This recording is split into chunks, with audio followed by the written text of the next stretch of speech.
Did you know that God can do the unexpected? Hamburgers, hamburgers, I love hamburgers. Wow, that was unexpected. God can do whatever He wants, however He wants to do it. God can do anything, and He can use anyone He chooses to accomplish His purposes. In today's Bible lesson, we'll hear how God used some Persian kings and a priest named Ezra to fulfill His promise. And we'll hear how God wants to use you too.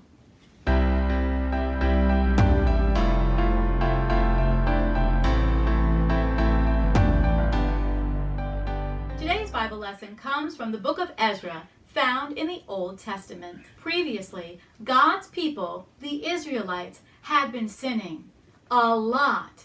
And God sent many people to warn them, but they just wouldn't listen. So God disciplined His people and allowed them to be taken away from their homeland and brought into exile, brought to a foreign land where they were made to be slaves. And there they remained for many years. The city of Jerusalem was destroyed and the temple along with it. But all was not lost. God spoke these words to the prophet Jeremiah. God said, "When 70 years are completed for Babylon, I will come to you and fulfill my gracious promise to bring you back to this place." And we know that God always keeps His promises.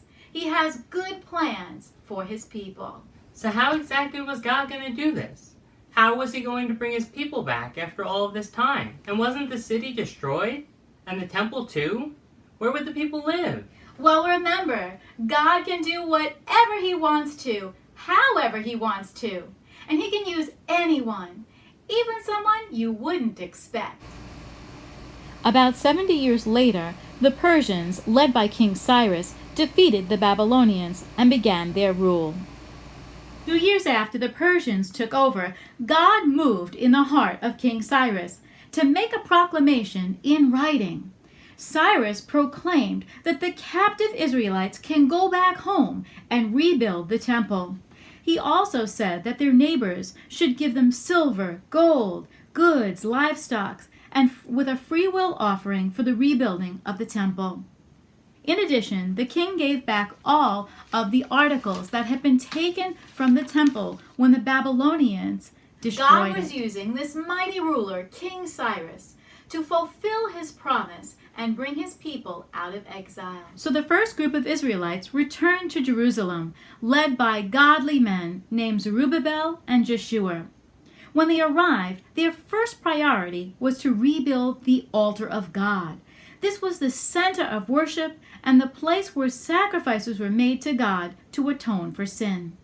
Once the altar was completed, Zerubbabel and Joshua led the people in the rebuilding of the temple itself, starting with its foundation. Once the foundation was laid, most of the people celebrated. Now, whenever we're doing something for the Lord, we should always expect opposition.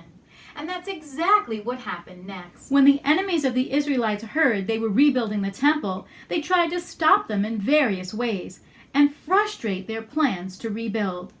Finally, the enemies wrote a letter to the king. It was a different king by this time. The king responded by ordering the Israelites to stop building the temple. So the work stopped for several years. But we know that ultimately no one and nothing can stop God's plans from being fulfilled. After 14 years, God sent 2 prophets, Haggai and Zechariah, who gave the people messages from God. Then Zerubbabel and Joshua, those godly leaders, had the people start work on the temple again. The people stepped out in faith, trusting that God would take care of everything. Guess what happened? More opposition came. The governor of Trans-Euphrates and others came and said, "Who gave you permission to rebuild this temple?" But God was watching over His people, and they were not stopped from building. The opposing men wrote a letter to the king. By now, the king was King Darius.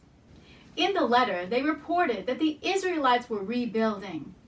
But King Darius responded in favor of the Israelites. God used King Darius just as He had used King Cyrus to help his people rebuild the temple. King Darius responded by issuing a decree in favor of the Israelites. Not only did King Darius ensure that no one would interfere with the rebuilding of the temple, but he also said that the Israelite elders involved in the rebuilding would be paid out of the king's treasury. The king also said that whatever was needed should be given to the Israelites, such as animals for sacrifices, wheat, salt, etc. It should just be given daily to the Israelites so that they could make sacrifices to the God of heaven. God can move the hearts of even the mightiest rulers of the earth to accomplish his purposes. The governor of Trans-Euphrates and the others carried out the king's decree, and so the building of the temple continued until it was finished.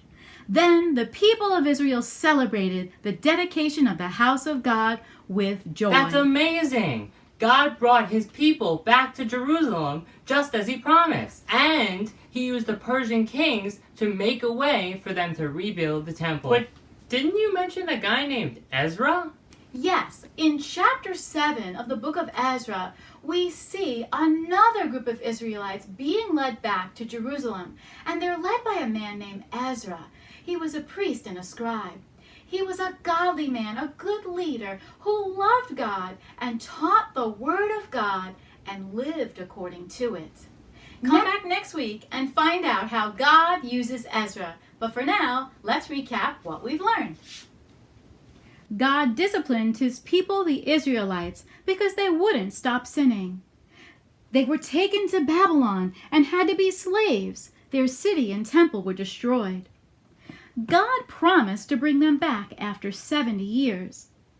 The Persians, led by King Cyrus, took over Babylon. God moved the heart of the King Cyrus and used him to release the Israelites and send them home to rebuild the temple. Godly leaders, Zerubbabel and Joshua, led the first group of people back to Jerusalem to rebuild the temple. Enemies tried to stop them from rebuilding, but God used King Darius, 2 prophets, and other godly leaders to make sure the temple was built. So remember, God always does what he says he's going to do. He can do whatever he wants, however he wants to, and he can use anyone to fulfill his plan and purpose. And God wants to use you too. So let's pray together right now. Dear Lord, I thank you for all those listening to the sound of my voice today. But it's not really me I want them to listen to, Lord. It's you, and it's your word. May they know truly that you are powerful and mighty, and your plans prevail. And may they know that you want to use them too. Lead them and guide them this week, and help them to hear your voice so they know how you're going to use them. And please help them to come back next week for part 2. In Jesus' name we pray. Amen.